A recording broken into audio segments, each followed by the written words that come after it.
My name is Poul, and I stand before you not just as a soldier, but as a memory keeper, a broken echo of a time when laughter was louder than sirens and friendships were the armor we wore long before the uniform. I was just 24 when I first met Tyler, Miguel, and James, three souls who would etch themselves into my life deeper than any battlefield scar ever could.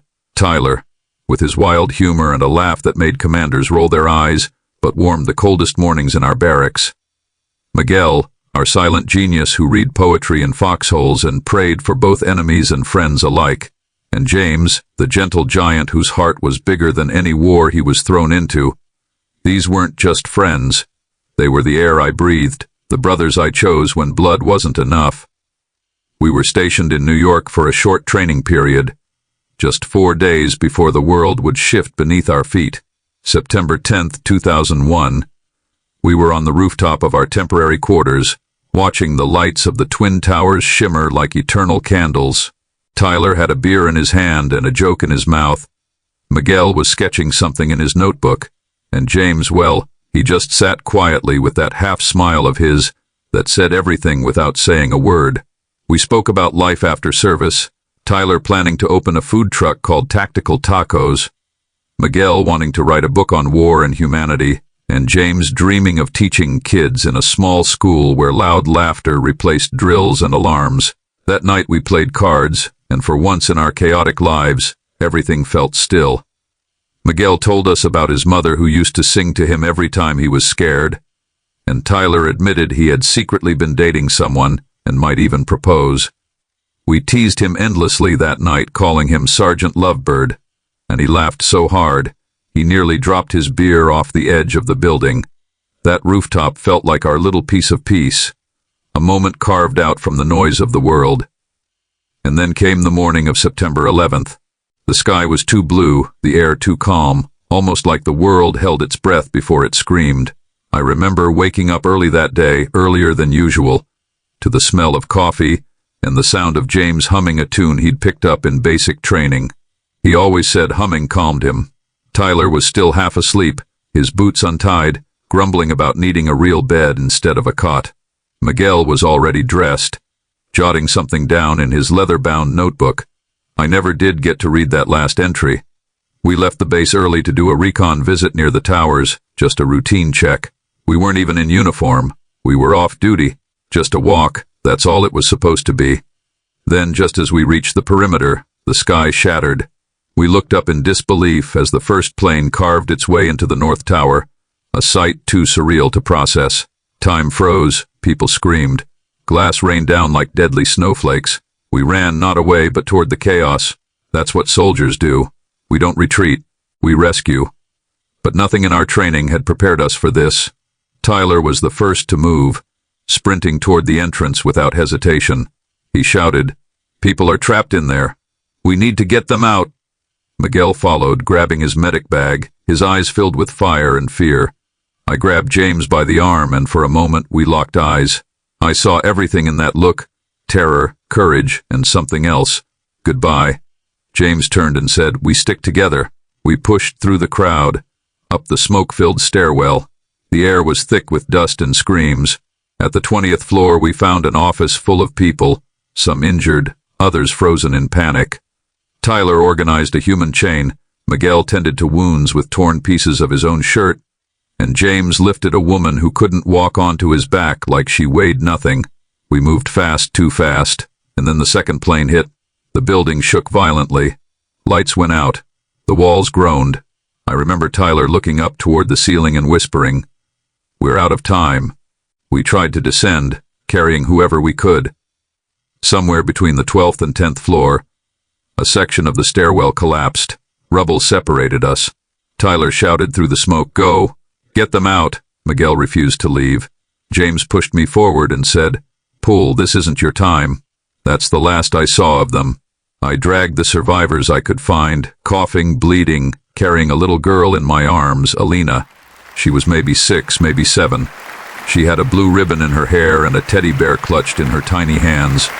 The moment we reached the lobby, the ground trembled, a thunder like no other, then collapse. The tower fell like it had been waiting all its life to die. I don't remember much after that. I woke up in a hospital 3 days later. Broken ribs, burns, a fractured leg. Alina was beside me, alive, crying. I couldn't cry, I didn't know how. I just stared at the ceiling, whispering their names over and over again. Tyler, Miguel, James. For weeks I couldn't walk. For months I couldn't sleep. I replayed that day on a loop, every sound, every flash of fire, every scream that echoed down the stairwell. I saw their faces in every shadow, heard their voices in the silence. I kept seeing Tyler's stupid grin, Miguel's focused eyes, James' quiet strength. I started writing letters to them. I still do. Every year on 9/11, I write them a letter and burn it, hoping the smoke will carry my words to wherever they are. I never married. I never could. Every woman I met, I compared to the friendship I had with those men, and nothing ever came close. I visited Miguel's mother once. I gave her his notebook. She hugged me like I was her son and cried into my chest for what felt like hours. I visit James' old school and tell the kids about the hero they never got to meet. As for Tyler, I went to his grave with a bottle of beer and told him all the jokes he missed. I laughed and cried and maybe even saw him smile in the wind. People call us heroes, but the truth is I lived. They died. They are the heroes. I'm just the witness, the carrier of their legacy. And now I'm here on this stage, with a microphone, about to do something I never thought I would. James always said I had a voice worth hearing.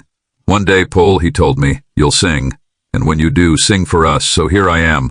Not as a soldier, not as a survivor, but as a friend. This song is for them. For Tyler's laughter, Miguel's wisdom, and James' courage. For every heartbeat they gave, so someone else could live. May their names echo louder than sirens, longer than war, and deeper than sorrow. This is for my brothers, not lost but remembered. Always.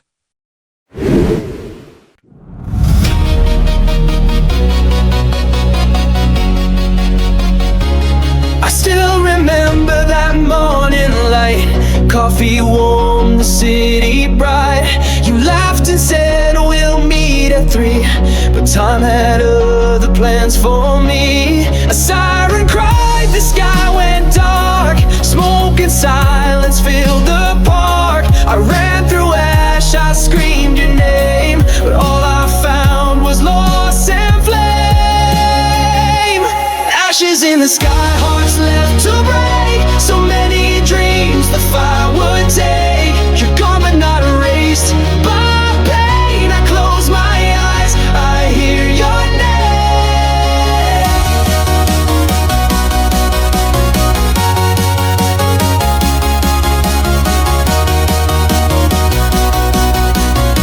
Still hear your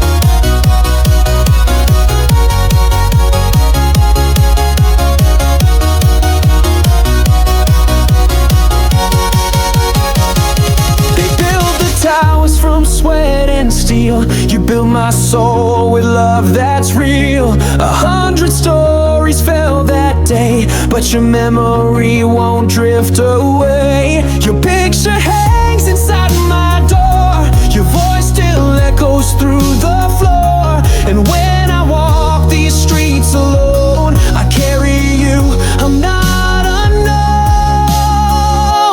Ashes in the sky, hearts left to break.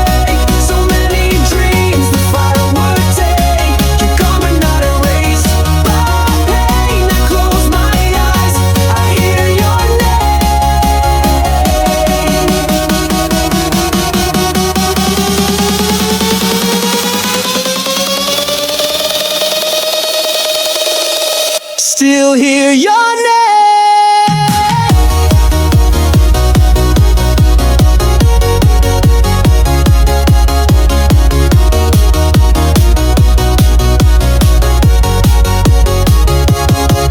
They said time heals, but time just hides the holes that grief caused deep inside. But when I sing, I feel you near.